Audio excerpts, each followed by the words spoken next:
we're continuing the story of Kings, and we had finished with the reign of Ahaz, and now we're continuing the southern kingdom with King Hezekiah. So we're still in the 8th century, but really this is a great time in the story of the southern kingdom, because King Hezekiah really brings about restoration in terms of returning to the Lord, but also there's going to be a unification of some of the northerners coming down to celebrate with the Passover. So this is really a wonderful time. I want you to notice where we are on the timeline. We're at King Hezekiah. We'll be looking at Manasseh and Josiah, and we're really coming toward the end of the southern kingdom. And I do want to pick up a few things about Isaiah the prophet and about Micah, because they're continuing their ministry at this time. So the first thing is, let me mention just a couple of things about Micah, because Micah is an 8th century prophet who's ministering, and he really, you will see on the timeline, there is a picture of kind of scales that are unjust. They're uneven scales, and that's really picking up one of the key themes in the book is about the importance of justice and righteousness. Because when there's idolatry and when there's forsaking of the law, it also impacts the community, because God's people were meant to care for the poor and the needy in their midst. They were meant to be just in the way that they dealt with, in terms of with judgments that are being made. And so Micah is going to call God's people back to the law, even as Amos does in the northern kingdom. So that's one of the key passages that is well known, and it's a great one to think of for the book of Micah, is Micah chapter 6 verse 8. And this is what he says: "Has he told you, O man, what is good? And what does the Lord require of you? But to do justice, to love kindness, and to walk humbly with your God." So that's a great verse that really underscores a key theme in the prophecies of Micah. I also want to alert you to Micah chapter 5. We can't look at Micah without looking at that chapter, because that really is another one of these key passages which is anticipating, it's a prophetic word about the hope of restoration and about a Davidic king, because he's going to say, "But as for you, O Bethlehem, Ephrathah, too little to be among the clans of Judah, from you one will go forth for me to be ruler in Israel, and his going forths are from long ago, from the days of eternity." So that is Micah chapter 5, and that passage is going to be quoted in the New Testament at the birth of Jesus. So it's just one of these wonderful texts to just ponder and to keep in your heart. The other thing I want to mention as we look at Micah is just at the end of the book, the prophet's name, Michayu, or who is like God. This is what his name means, and that is being picked up at the end of the book in verses 18 to 20. And he says, "Who is a God like you?" And what does he focus on? He's underscoring something unique about the Lord God. And this is what he says: "Who pardons iniquity and passes over the rebellious act of the remnant of his possession. He does not retain his anger forever, because he delights in unchanging love." And so he knows that God is going to be faithful to his promises to Jacob and to Abraham. And so it really finishes on a great high point. Not only is there going to be judgment, but there's also hope of restoration. Well, the prophet Isaiah also, of course, is another key prophet during this time. And we've already mentioned briefly about the call of the prophet, and he's to bring about kind of a hardening in Israel. He also is going to speak about hope for the restoration, just like Micah does. And there's a couple of key themes that I just want to mention as we start to look at this time period and what's ahead. So the prophet is going to talk about the hope of restoration, and one of the themes he has is that the nations are going to become part of the people of God. Isaiah is very well known for this. So he has a vision of the nations being brought in to be part of the people of God. And if you think about the call of Isaiah, when he sees God's glory, he sees God's glory filling the whole earth. And I think that's what gives him a vision of the nations. God's glory is not limited to the temple, but it is filling the whole earth. And so that really informs his view of the nations becoming part of the people of God. He's also going to talk about the servant. There is a servant that we call them the servant songs, but they're key within the book of Isaiah. And there is this servant figure who is going to bring Jacob back. And the servant is also going to be a light to the nations, picking up this theme of the nations. So that's important. It's unique. The servant songs are unique to Isaiah the prophet. But he sees, again, light to the nations. And also this servant in Isaiah 53 is going to be a suffering servant. He's going to lay down his life to bring about atonement and to bring about, like a lamb led to the slaughter. And it's just a wonderful, rich passage, which again anticipates the work of Jesus on our behalf. He speaks about a restored Zion in the last few chapters of the book. He has this vision of a new heavens and a new earth and a restored Zion, which starts to anticipate the final restoration that we see in the final chapters of Revelation as well. And lest we miss it, Isaiah, like other prophets, look forward to the time when there will be a righteous branch reigning from the tribe of Judah. And this is what he says in Isaiah chapter 9. He talks about people who are dwelling in darkness. And he said, chapter 9, verse 2, the people who walk in darkness will see a great light. Those who live in a dark land, the light will shine upon them. And then he says in verse 6, for a child will be born to us, a son will be given to us, and the government will rest on his shoulders, and his name will be called Wonderful Counselor, Mighty God, Eternal Father, Prince of Peace. There will be no end to the increase of his government or of peace on the throne of David and over his kingdom, to establish it and to uphold it with justice and righteousness. So that's another great prophetic text.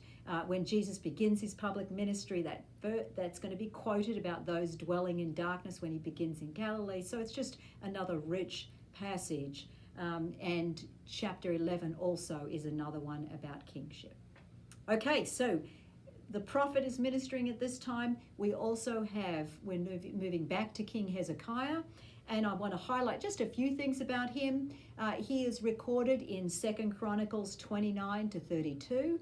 He's one of these great kings with reforms, so he's going to be important. Then we're going to look at Manasseh in 2 Chronicles 33. Things spiral downward with him. And then we're going to look at King Josiah, which is really leading us to the final days of the kingdom. So 2 Chronicles chapter 29, Hezekiah becomes king after his father Ahaz, and we find he does what is right in the sight of the Lord. And so there are going to be reforms that take place. He's going to consecrate the temple. There's going to be, he said, we're going to carry out uncleanness. Why? Because his father Ahaz had been king. So he also says, the doors have been shut. He's going to open the temple, and he's going to establish a covenant with God's people so that God's wrath will be turned away from the place. So that's in 2 Chronicles chapter 29. So you'll see that there are sacrifices being offered at this time. And this is written on the timeline for Hezekiah. It says covenant renewal, removes high places, cleanses the temple, restores Passover and worship. So that's really a quick summary of these chapters. So he restores worship. You'll find that in 2 Chronicles 29. There's going to be offerings that are made to atone for the sin of God's people.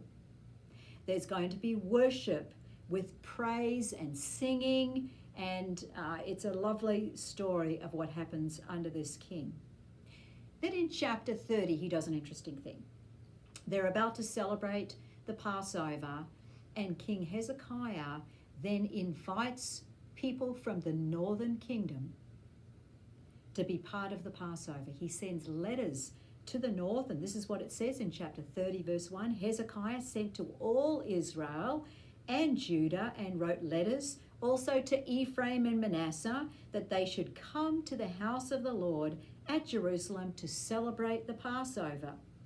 And so he sends out this letter and he calls them back to return to the Lord. Now this is really remarkable. When you look at their earlier history, the northern kingdom had attacked the south not that long ago, and people had been killed. These have been their enemies. And here you have King Hezekiah inviting the northerners, and he calls them to repent.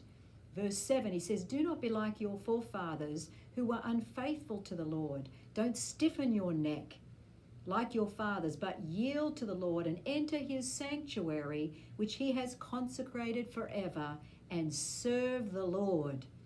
Chapter 30, verse 9, he says, "For if you return to the Lord, your brothers and your sons will find compassion." And so he underscores the compassion of God that we've been looking at. So they sent through couriers to Ephraim and Manasseh as far as Zebulun. Well, some mocked them, but it says there were others who humbled themselves. Verse 11, from Asher and Manasseh and Zebulun, they humbled themselves and they came to Jerusalem.